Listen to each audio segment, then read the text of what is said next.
ಸೋತು ಗೆದ್ದ ಟಿ.ಡಿ. ರಾಜೇಗೌಡ, ಗೆದ್ದು ಸೋತ ಡಿ.ಎನ್. ಜೀವರಾಜ್. ಇದೊಂಥರ ಯಾವ IPL ಮ್ಯಾಚ್ಗೂ ಕಡಿಮೆ ಇಲ್ಲದ ರೋಮಾಂಚಕಾರಿ ಪಂದ್ಯ.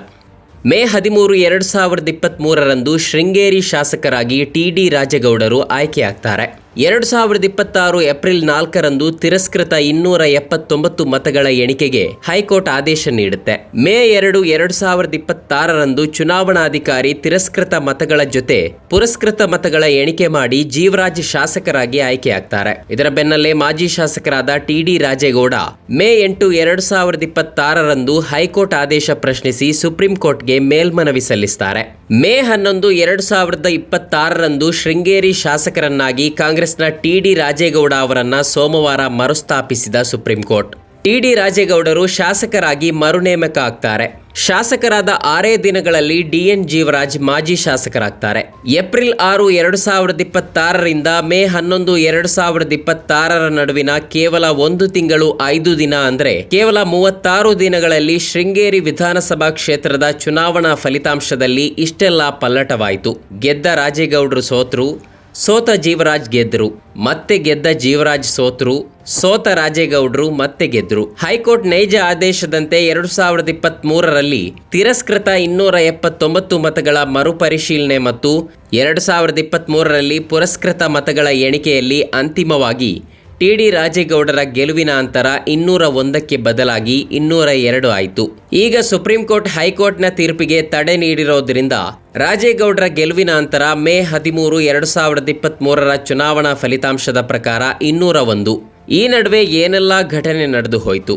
ಜೀವರಾಜ್ ಮರುಪರಿಶೀಲನಾ ಎಣಿಕೆಯಲ್ಲಿ ಮೇಲುಗೈ ಸಾಧಿಸಿ ಚುನಾವಣಾಧಿಕಾರಿ ಮನೆಯ ಮುಂದೆ ಬೆಳ್ಳಂಬೆಳಿಗ್ಗೆ ದೃಢೀಕರಣ ಪತ್ರಕ್ಕಾಗಿ ಅಲವತ್ತುಕೊಳ್ಬೇಕಾಯಿತು. ವಿಧಾನಸಭಾ ಸ್ಪೀಕರ್ ಮುಂದೆ ಬೆಳಿಗ್ಗೆ ಅರ್ಜಿ ಸಲ್ಲಿಸಿ ಸಂಜೆ ರಾಜ್ಯಪಾಲರ ಮುಂದೆ ಸ್ಪೀಕರ್ ವಿರುದ್ಧವೇ ದೂರು ನೀಡಿದ್ರು. ಕರ್ನಾಟಕ ರಾಜ್ಯದ ಸಂಸದೀಯ ಇತಿಹಾಸದಲ್ಲಿ ಮೊದಲ ಬಾರಿಗೆ ಒಬ್ಬ ಶಾಸಕನಿಗೆ ಪ್ರಮಾಣ ವಚನ ಬೋಧಿಸುವ ಬಗ್ಗೆ ರಾಜ್ಯಪಾಲರು ಸ್ಪೀಕರ್ ಯು.ಟಿ. ಖಾದರ್ ಅವರಿಗೆ ಪತ್ರ ಬರೆದರು.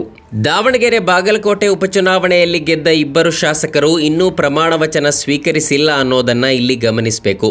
ಶೃಂಗೇರಿ ವಿಧಾನಸಭಾ ಕ್ಷೇತ್ರದಲ್ಲಿ ಜೀವರಾಜ್ ಬೆಂಬಲಿತ ಬಿಜೆಪಿ ಕಾರ್ಯಕರ್ತರು ವಿಜಯೋತ್ಸವ ಆಚರಿಸಿ ರಾಜೇಗೌಡರನ್ನ ಪುಕ್ಸಟ್ಟೆ ಶಾಸಕ ಎಂದು ಜರಿದ್ರು. ನರಸಿಂಹರಾಜಪುರದಲ್ಲಿ ಶಾಸಕರ ಕಚೇರಿಯ ಬೋರ್ಡ್ ಒತ್ತಾಯಪೂರ್ವಕವಾಗಿ ತೆಗೆಸಿ ಘೋಷಣೆ ಕೂಗಿದ್ರು. ಈಗ ಕಾಂಗ್ರೆಸ್ ಪಕ್ಷದ ಕಾರ್ಯಕರ್ತರು ಅದನ್ನ ಮರುಸ್ಥಾಪಿಸಿದ್ದಾರೆ. ಶೃಂಗೇರಿ ಕ್ಷೇತ್ರದಾದ್ಯಂತ ನಡೆಯುತ್ತಿರುವ ಕಾಮಗಾರಿಯ ಗುತ್ತಿಗೆದಾರರು ಹೊಸ ಶಾಸಕ ಮತ್ತು ಅವರ ತಂಡ ನಮಗೆ ತೊಂದರೆ ಕೊಡ್ತಾರೆ ಅಂತ ಆತಂಕದಿಂದ ಇದ್ರು.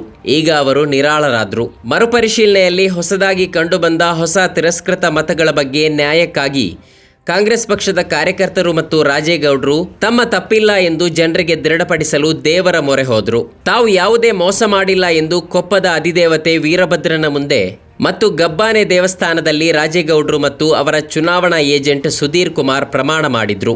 ಸ್ವಾರಸ್ಯವೆಂದರೆ ಜೀವರಾಜ್ ಪರವಾಗಿ 2023ರಲ್ಲಿ ಬಿಜೆಪಿ ಚುನಾವಣಾ ಏಜೆಂಟ್ ಮತ್ತು ಎಣಿಕೆ ಟೇಬಲ್ ಏಜೆಂಟ್ ಆಗಿದ್ದ ಬಿಜೆಪಿ ಚುನಾವಣಾ ಮುಖಂಡರು ಕೂಡ ಪುರಸ್ಕೃತ ಮತಗಳಲ್ಲಿ ಯಾವುದೇ ಮೋಸ ನಡೆದಿಲ್ಲ ಎಂದು ಪ್ರಮಾಣ ಮಾಡಿದ್ರು. ಬಿಜೆಪಿ ಮುಖಂಡ ರಾಮಸ್ವಾಮಿ ಮತ್ತು ಅದ್ದಡ ಸತೀಶ್ ಕೊಪ್ಪದ ಅಧಿದೇವತೆ ಮುಂದೆ 2023ರಲ್ಲಿ ಯಾವುದೇ ಮೋಸ ನಡೆದಿಲ್ಲ ಎಂದು ಸತ್ಯ ಪ್ರಮಾಣ ಮಾಡಿದ್ರು. ಮೇ 11, 2026ರ ಸುಪ್ರೀಂ ಕೋರ್ಟ್ ತೀರ್ಪು ಕಾಂಗ್ರೆಸ್ ಪಕ್ಷದ ಕಾರ್ಯಕರ್ತರಲ್ಲಿ ಹೊಸ ಹುರುಪು ಮೂಡಿಸಿ ಶೃಂಗೇರಿ ಕ್ಷೇತ್ರದಾದ್ಯಂತ ಕುಣಿದು ಕುಪ್ಪಳಿಸಿ ಸಂಭ್ರಮ ಪಟ್ಟರು. ಈಗ ಕಾಂಗ್ರೆಸ್ಸಿಗರು ಜೀವರಾಜ್ ಪುಕ್ಸಟ್ಟೆ ಶಾಸಕ ಎಂದು ಘೋಷಣೆ ಕೂಗಿದ್ರು. ಗೆದ್ದು ಸೋತ ಬಿಜೆಪಿ ಕ್ಷೇತ್ರದಾದ್ಯಂತ ತಮ್ಮ ನಾಯಕನ ಕಟೌಟ್ ನೋಡಿ ನಿರಾಶರಾದ್ರು. ಕೇವಲ 5 ವಾರಗಳಲ್ಲಿ ಬಿಜೆಪಿ, ಜೆಡಿಎಸ್ ಮತ್ತು ಕಾಂಗ್ರೆಸ್ ಕಾರ್ಯಕರ್ತರ ಮತ್ತು ಮುಖಂಡರ ಮುಖದಲ್ಲಿ ಗೆಲುವು, ಸೋಲು, ಆಸೆ, ನಿರಾಸೆ, ಮಾನ, ಅವಮಾನ, ಉತ್ಸಾಹ, ಹತಾಶೆ, ಸಂತೋಷದ ಮೆರವಣಿಗೆ, ಶೋಕ ಎಲ್ಲವೂ ಕಂಡಿತು. ಮೇ 2, 2026ರಂದು ಚಿಕ್ಕಮಗಳೂರಿನಲ್ಲಿ ಮಧ್ಯಾಹ್ನ ಕಾಂಗ್ರೆಸ್ ಪಕ್ಷದ ಆರ್ಭಟದ ಪಟಾಕಿ ಸದ್ದು ವಿಜಯೋತ್ಸವ ಕೇಳಿಬಂತು. ಹೊತ್ತು ಮುಳುಗಿದ ಹಾಗೆ ಬಿಜೆಪಿ ಪಕ್ಷದ ವಿಜಯದ ಕೇಕೆ. ಮಧ್ಯರಾತ್ರಿ ಪಟಾಕಿ ಸದ್ದಿನೊಂದಿಗೆ ಬಿಜೆಪಿ ಗೆಲುವಿನ ಸಂಭ್ರಮಾಚರಣೆ. ಈಗ ಕಾಂಗ್ರೆಸ್ ಪಕ್ಷದ ಕಾರ್ಯಕರ್ತರಲ್ಲಿ ಸಂಭ್ರಮದ ಹೊನಲು ಮೂಡಿದ್ದರೆ ಬಿಜೆಪಿ ಪಕ್ಷದ ಕಾರ್ಯಕರ್ತರಲ್ಲಿ ನಿರಾಶೆಯ ಕಾರ್ಮೋಡ. ಒಂದು ರೀತಿ ಮೊನ್ನೆ ನಡೆದ RCB ವರ್ಸಸ್ MI ನಡುವೆ ನಡೆದ IPL ಮ್ಯಾಚ್ ಹಾಗೆ. ಕೊನೆ ಎಸೆತದವರೆಗೂ ಫಲಿತಾಂಶ 2 ತಂಡಗಳ ನಡುವೆ ತೂಗುಯ್ಯಾಲೆಯಲ್ಲಿ ಇತ್ತು. ಕೊನೆಯ ಎಸೆತ ಕೂಡ ಥರ್ಡ್ ಅಂಪೈರ್ ತೀರ್ಪಿಗೆ ಕಾಯಬೇಕಾಯಿತು. ಥರ್ಡ್ ಅಂಪೈರ್ ತೀರ್ಪು ಬರುವ ಮೊದಲು RCB ಗೆಲುವು ನಿಶ್ಚಯಿಸಿ ಡ್ರೆಸ್ಸಿಂಗ್ ರೂಮ್ ತಲುಪಿತು. ಹಾಗೆಯೇ ಕಾಂಗ್ರೆಸ್ ಶಾಸಕರು ಸುಪ್ರೀಂ ಕೋರ್ಟ್ ಅಂತಿಮ ತೀರ್ಪು ನಮ್ಮ ಪರವಾಗಿ ಬರಲಿದೆ ಎಂಬ ಧೈರ್ಯದಲ್ಲಿದ್ದಾರೆ. ಆದರೆ ಇದರಲ್ಲಿ ಕೊನೆಗೂ ಉಳಿಯುವ ಪ್ರಶ್ನೆ, ಇದ್ದವರಲ್ಲಿ ಮತಪತ್ರ ಕದ್ದವರಾರು ಅನ್ನೋದು. ನಮ್ಮ ಕಾರ್ಯಕ್ರಮಗಳನ್ನು ನೀವು ನೋಡ್ತಾ ಇದ್ರೆ ನಮ್ಮ ಚಾನೆಲ್ ಅನ್ನ ಸಬ್ಸ್ಕ್ರೈಬ್ ಮಾಡಿ, ಪಕ್ಕದ ಬೆಲ್ ಐಕಾನ್ ಒತ್ತಿ ನಮ್ಮನ್ನ ಬೆಂಬಲಿಸಿ.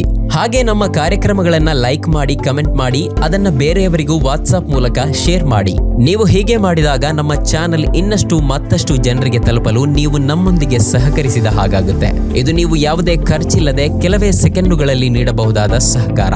ಧನ್ಯವಾದಗಳು.